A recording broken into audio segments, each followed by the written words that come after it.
the India development debate. I'm Tamanna Inamdar, and the big story of the day is an idea whose time perhaps has finally come. Can we have some privatization of the Indian railways? Well, the effort has been kick-started and it's baby steps right now with a small number of trains, 151, which are going to begin, perhaps will kick off by 2023. But how feasible is it? That's the big story that we're discussing on the show this evening at a time when it's becoming very political. I think it merits asking how feasible the plan actually is. We're also going to be talking about India's first plasma bank in the national capital. How much hope is there in plasma therapy? That story also coming up on the show. And remember, it's been 100 whole days since lockdown 1.0 was announced. Everyone's life has changed. We'll tell you what happened to the economy.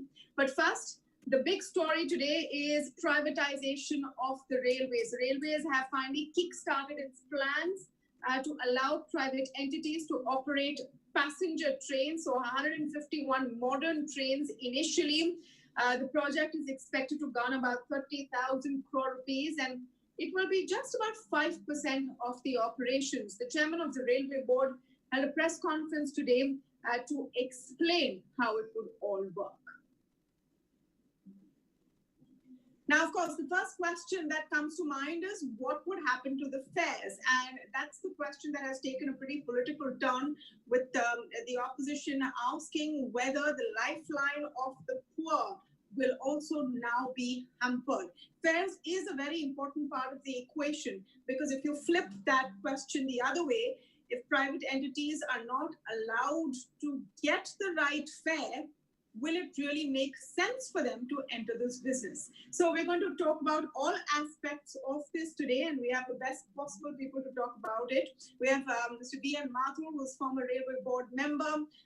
Mr. Ajay Shukla is joining us today, former railway board member. I'm speaking with Rajaji Meshram, partner infrastructure at EY India, and I'm proud to be joined today by Professor S Ramakrishnan, who tracks the railways very, very closely. Welcome to all of you, gentlemen. Mr. Mathur, let me begin with your take. Now, we know privatization is an idea that has been mulled for a while. There's already been an experiment with it, with the IRCTC kicking off a service late last year. Do you think that we're being bold enough with these 151 trains to begin with? No, I don't think so, because the railways is a huge organization. It has massive infrastructure. It has huge volume of freight traffic and freight traffic resources in terms of rolling stock. So we are only touching the sort of tip of the iceberg and perhaps experimenting with it. I would have liked to see a more holistic view of the whole organization. Because let us assume that we are able to privatize these 151 trains. And at a later stage, we think of further restructuring. This is a session that you will enter into for 35 years.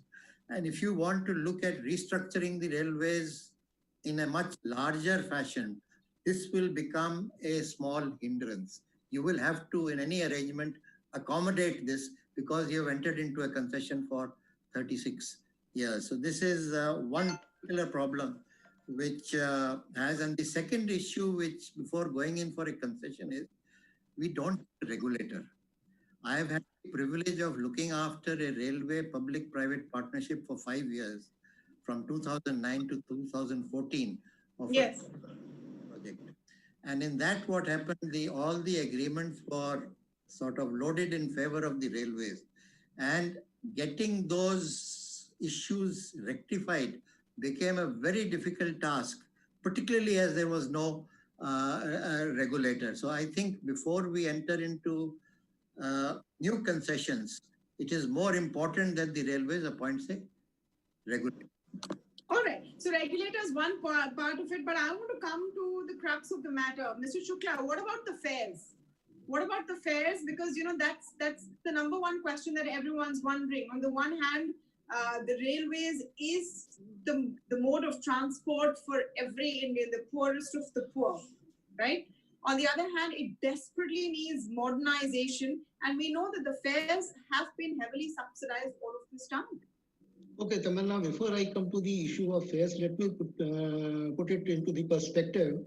This is not a new plan. The plan was declared by the minister sometime in January this year.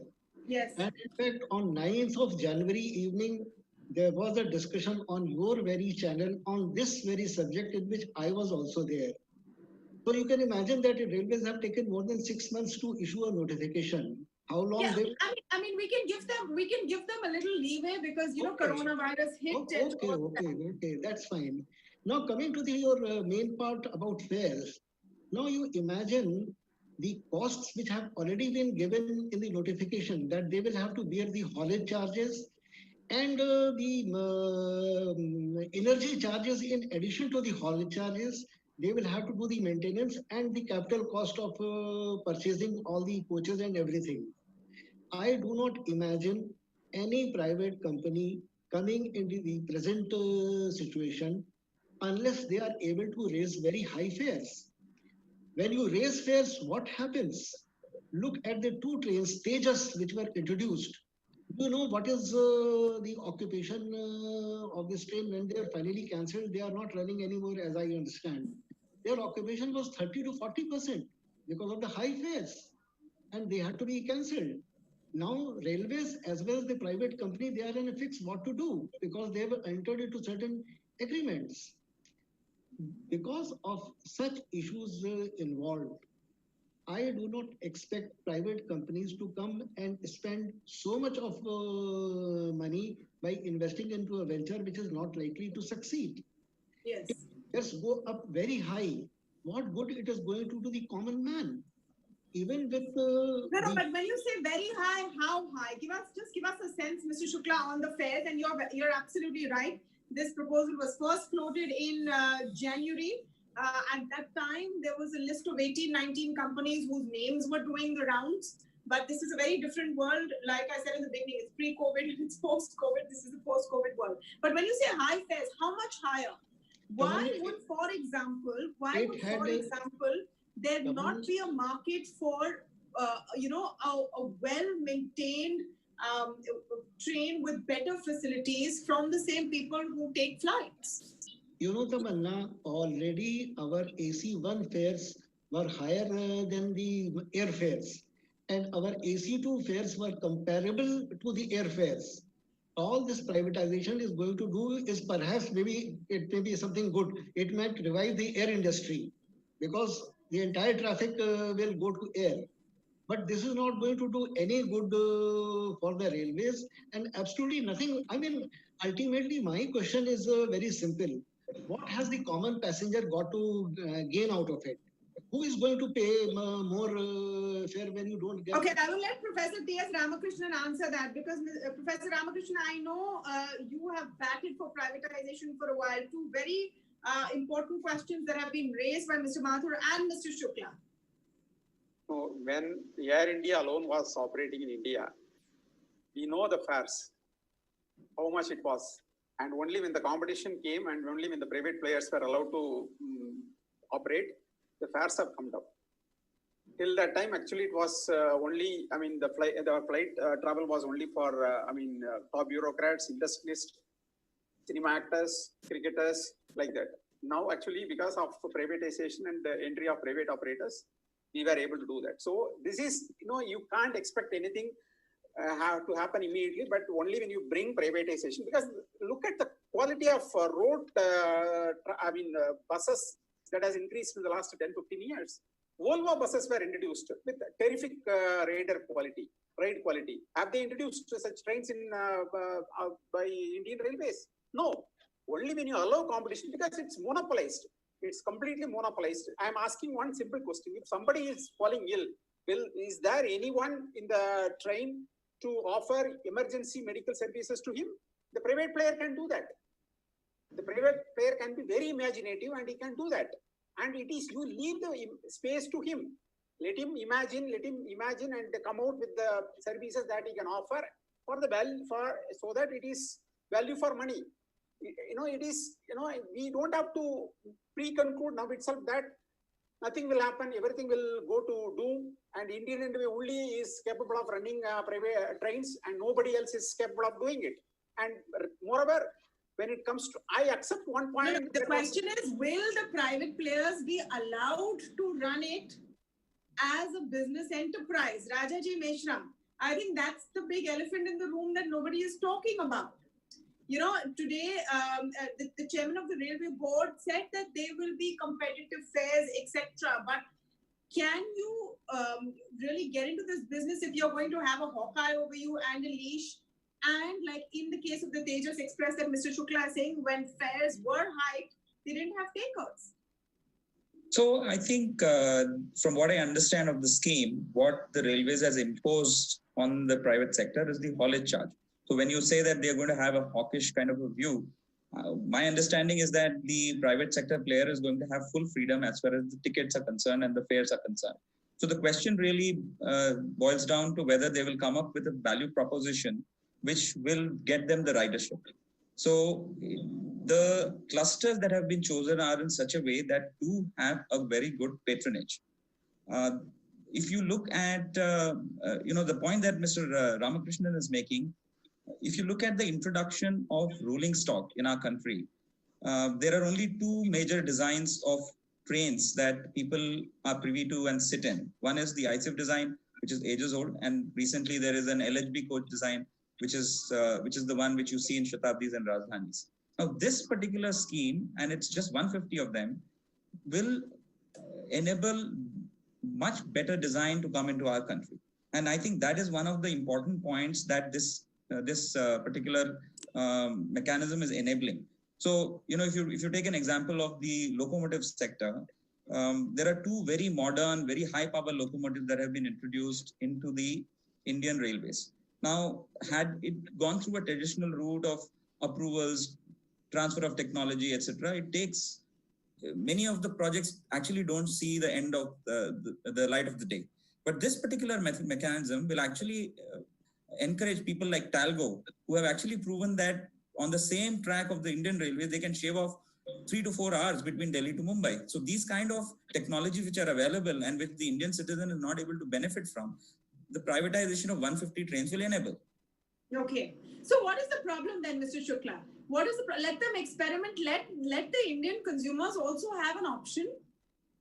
No, let me make it very clear. I am not against privatization at all. What I am saying is, and comparison with either the air industry or with telecom, both industries did excellent after privatization because of one fundamental reason: there was spare capacity available. And they could make all the utilization of that spare capacity. The basic problem of railways is that we do not have line capacity to run additional trains. First of all, we must have that capacity. Once we have that capacity, it is absolutely fine and desirable to have a lot of private players so that there can be a good competition among themselves and with the government-run railways. But right now, we do not have the capacity. As far as this contention that certain trains can run faster than railway trains, I am sorry, people who say this have absolutely no idea about train operation. Once you run a train at 160 kilometers, yes, you can run. A lot of Indian trains can run at 160, even 180. But if you run a train at 160, you kill 3 other trains. And that is why, our average speed of Mail Express trains, although the capacity, sanctioned capacity of speed of our Mail Express trains in each case is between 110 to 130, our average speeds are below 50. Our average speed of goods train is 20. Once you are in such a state, you are having a train which can run at 130 and average speed is below 50. What are we talking? We have to realize our limitations of privatization. Unless we build up that capacity, first of all, we will not be able to make benefit out of privatization. And again, I will reiterate. Mr. Meshram, you want to respond to that? Yeah, I do. Before I go ahead, I think I should give Mr. Meshram an opportunity to respond to that. Yes. So what Mr. Shukla is saying is absolutely right. I mean, if you have, if you just imagine a bullock cart on a road and a Mercedes on the road, obviously the bullock cart is going to determine what's going to be the traffic on the road. He's absolutely right on that. But we have to realize a few things here, is that the crisis is also giving us an opportunity, and I think the railway board is also is aware of this. So there is an opportunity to rationalize the timetable.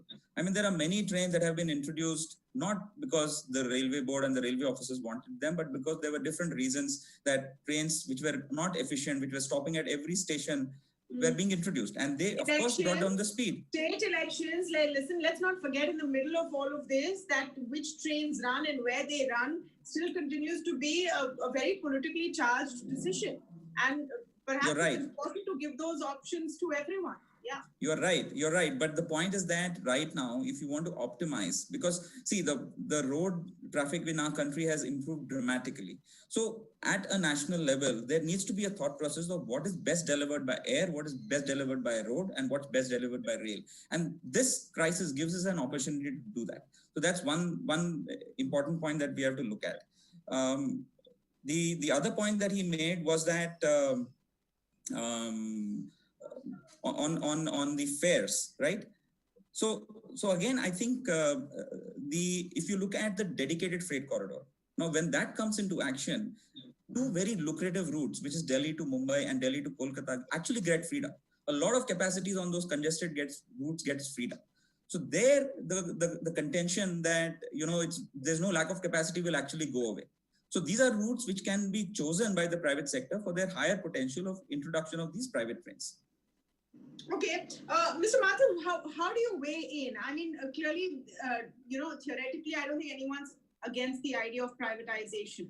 But how do we ensure that this does not bomb, give everyone, an option that is required?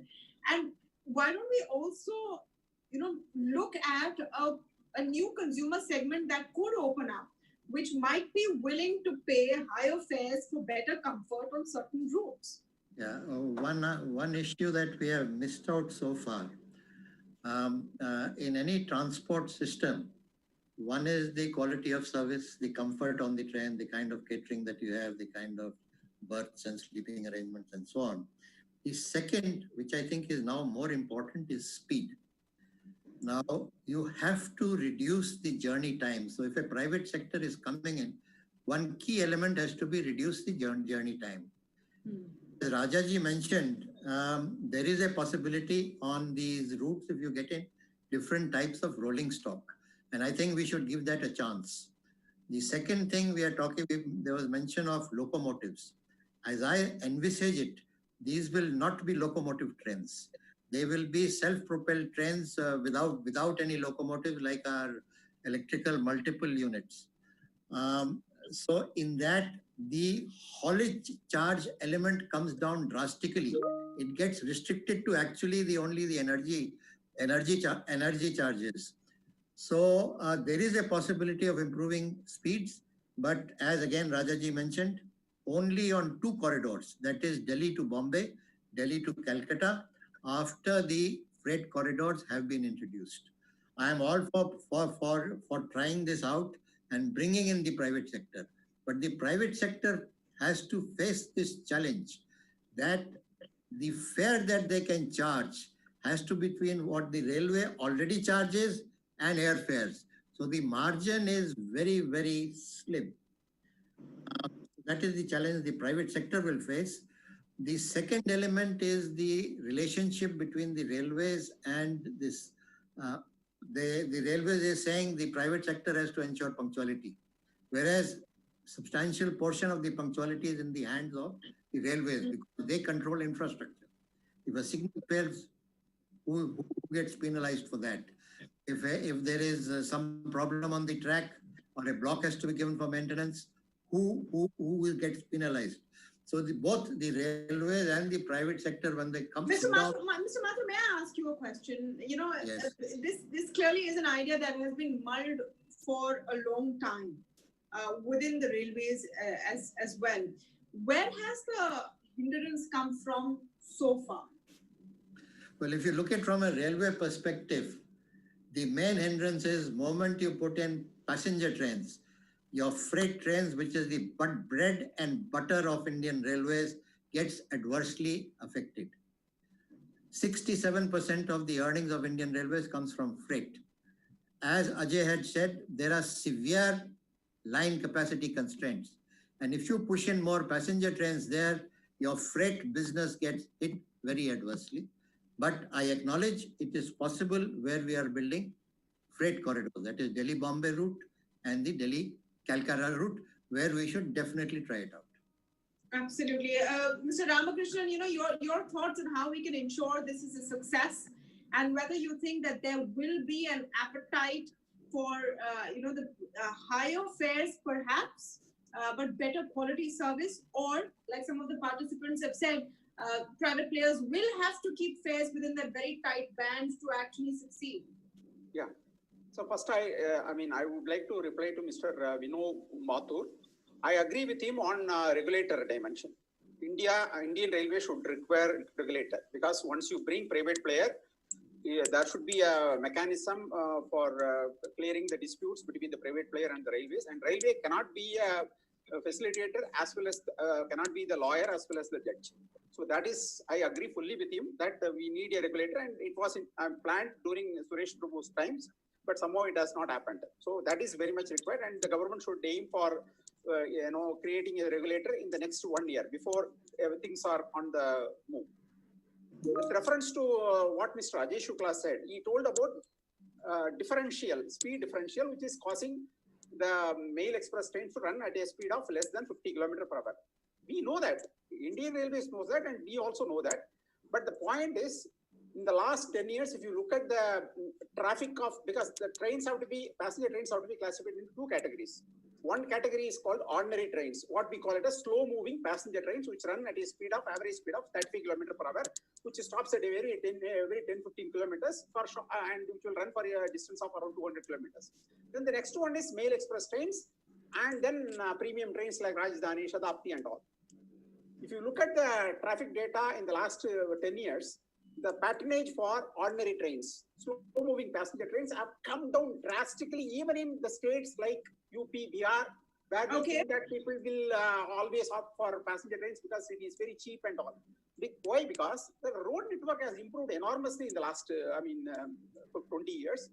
And nobody wanted to travel at a train which is running at a speed of say 30-35 kilometers. I was talking about Mail Express trains. So what I'm saying is, let me tell you, average speed of Mail Express trains have not increased in last 30 years. Yeah, what I'm saying is, so there is a need for rationalization of the traffic, and it can happen. This is an opportunity for Indian Railway to rationalize the traffic. There is no point in running trains for the sake of, because most of the trains were introduced during the previous regimes for satisfying the political constituencies without having due diligence done on whether OD requirement is satisfied. May I just interject here saying that, satisfying political constituencies is not limited to any one regime. It is a basic requirement for all politicians to stay in power. But yes, I get your point. See, it's an idea whose time has come. We'll have to wait and see how, this first lot actually benefits. And just as I wrap the show, and thank everyone for joining, leaving you with a thought here. Look at it in the post-corona situation, where maybe passengers would have preferred air travel, would right now not want to sit in very congested seats, including the middle seats on a economy class flight. May actually think it makes more sense to be in a train where there may be more movement, etc. So there are a lot of dynamics that may emerge in the months and years to come. Let's see how this first experiment. I just make a point that is regarding timing. Initially, the 2 or 3 years back, the airlines were very much interested in investing in rail. Now, with after COVID, I think no airline can invest in railways. And I'm only questioning the timing. Who will at this stage, when the economy is down and we don't see that V-shape incline coming up, it's going to take some time. Will anybody come forward to pick on this scheme? Yeah, well, that's really. My point is that the groundwork has to be done right now. So we can't start the groundwork after COVID ends. So let the railway do some do the groundwork and let it take off, because the COVID is also going to go. Let us not be too pessimistic. It may go after 3 months or 6 months. All right, so you know that is why on discussions we like all points of view. So there's a rounded sort of takeaway that the viewer can come back with. Thank you all, gentlemen, for joining us today. Thank you. Thank you very much.